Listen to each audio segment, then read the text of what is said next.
ಬೀದಿಯಲ್ಲಿ ಹೀಗೆ ಕುಳಿತರೆ ಹೇಗೆ? ಒಂದೇ ನಿನಗೆ ಖುಷಿಯಾಗಿರುವುದು, ಮೇಲಾಗಿ ನಿನಗೆ ಕುರಿ ಎತ್ತುವುದು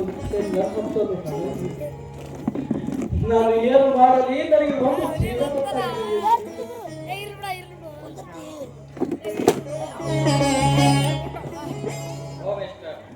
ಏನಿದು ಗಲಾಟೆ? ಯಾರು ತಾವು? ಇಲ್ಲ ಸರ್, ನನ್ನ ಹೆಸರು ಜಗದೀಶ್ ಅಂತ. ನನ್ನ ಮಡದಿಯಾದ ಜಯೇಶ್. ಯಾರು? ಜಗದೀಶ್? ಹೌದು ಸರ್. ಜಗದೀಶ? ಹೌದು ಸರ್. ಹೇಳಿ, ನೀವು ಯಾರು? ನಾನು ಜಗದೀಶ. ನಿನ್ನ ಪುಣ್ಯದಿಂದ ಕಣ್ಣಿನ ದೊಡ್ಡ ಡಾಕ್ಟರ್ನಾಗಿ ಕಾರ್ನಲ್ಲಿ ಮೆರೆತಿರು ನಿನ್ನ ಮೆಚ್ಚಿನ ಸಹಿತ ಮಹೇಶನಪ್ಪ. ಅತ್ತಿಗೆ ಅಮ್ಮ, ಏನಿದು ನಿಮ್ಮ ಸ್ಥಿತಿ ಅಮ್ಮ? ನಿಮ್ಮ ಪವಿತ್ರ ಪಾದ ಧೂಳಿನಿಂದ ಪಾಮರನಾದ ಮಹೇಶ, ಸುಪ್ಪತ್ತಿಗೆ ಚುಕ್ಮರನಾದ ನೀವು ಭಿಕಾರಿಗಳಾಗಿರುವೆ ನಮ್ಮಲ್ಲ. ನಿಮ್ಮ ಸಲುವಾಗಿ ನಿಮ್ಮ ಊರಿಗೆ ಹೋಗಿದೆ. ಜಗದೀಶನಿಗೆ ಹುಚ್ಚು ಹಿಡಿದು ಮನೆ ಬಿಟ್ಟು ಹೊರಟು ಹೋದನೆಂದು ಕೇಳಿದರು. ನಿಮ್ಮನ್ನು ಹುಡುಕಲು ಊರೂರು ಅಲ್ಲಿದೆ. ಕೊನೆಗೂ ಎಲ್ಲಿ ಸಿಗದೆ ನಿರಾಶನಾಗಿ ಮರಳಿ ಬಂದೆ. ಇದೇ ಊರಿನಲ್ಲಿ ಡಾಕ್ಟರ್ನಾಗಿ ವಾಸವಾಗಿದ್ದೇನಕ್ಕ.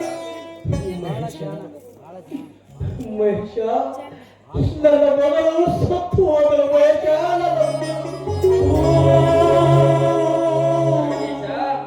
ಏನು ಹೇಳುತ್ತಿರುವೆಯೋ? ನನ್ನ ಮಗಳ ಕಥೆಯನ್ನ ನಿನ್ನೆ ರಾತ್ರಿ ಮುಗಿಸಿದ್ವಿ.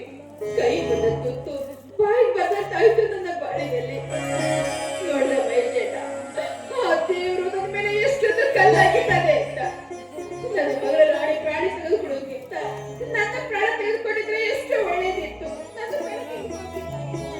ನಿನ್ನ ನೋವಿದ್ದರೆ ನನ್ನ ಕಾರ್ಯ ಅಪೂರ್ಣವಾಗಿರುತ್ತದೆ ಅಕ್ಕ. ಯಾರಿಗೋಸ್ಕರ ಕಣ್ಣಿನ ಡಾಕ್ಟರ್ನಾಗಿ ಯಾರ ಕಣ್ಣು ಮರಳು ತರಲು ಪ್ರಾಣ ಬಿಟ್ಟಿದ್ದೇನೋ, ನನ್ನ ಪೇಷಂಟ್ ಪ್ರಾಣ ಬಿಟ್ಟರೆ ನಾನಾದರೂ ಬದುಕುತ್ತೇನಕ್ಕ.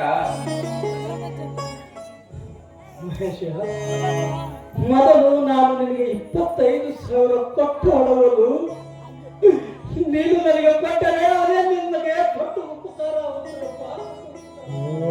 25,000ಕ್ಕೆ 25 ಲಕ್ಷ ಪಾದಾರವೈದಿಂದ ಪುನೀತನಾಗಿ ಗರ್ಜಿಸುತ್ತೇನೆ. ಆಸ್ಪತ್ರೆಗೆ ಹೋಗೋಣ ನಡಿಯತ್ತಿಗೆ. ನಾನು ಆಸ್ಪತ್ರೆ ತೆಗೆದಿನಕ್ಕ. ನನ್ನ ಆಸ್ಪತ್ರೆ ಹೆಸರೇನು ಗೊತ್ತೇನಕ್ಕ ನಿಮಗೆ? ನಿಮ್ಮಿಬ್ಬರ ಹೆಸರಿನಲ್ಲಿ ಸ್ಥಾಪಿಸಿದನಕ್ಕ, ಜಯ ಜಗದೀಶ್ ಕ್ಲಿನಿಕ್ ಅಂತ. ನನಗೆ ಆಸ್ಪತ್ರೆಗೆ ಹೋಗೋಣ. ನಡಿ. ನನಗೂ ತುಂಬಾ ತಿಳಿದು ಹೋಗ್ತಿದಪ್ಪ. ನನಗೆ ಒಂದು ಕಪ್ಪು ಮೊದಲು ಚಹಾ ಕೊಡಿಸು. ಆಮೇಲೆ ನೀನು ಎಲ್ಲಿಗೆ ಕರ್ಕೊಂಡು ಹೋಗ್ತೀಯೋ ನಾನು ಅಲ್ಲಿಗೆ ಬರ್ತೀನಪ್ಪ. ಆಯ್ತು, ನಡಿ ಜಗದೀಶ.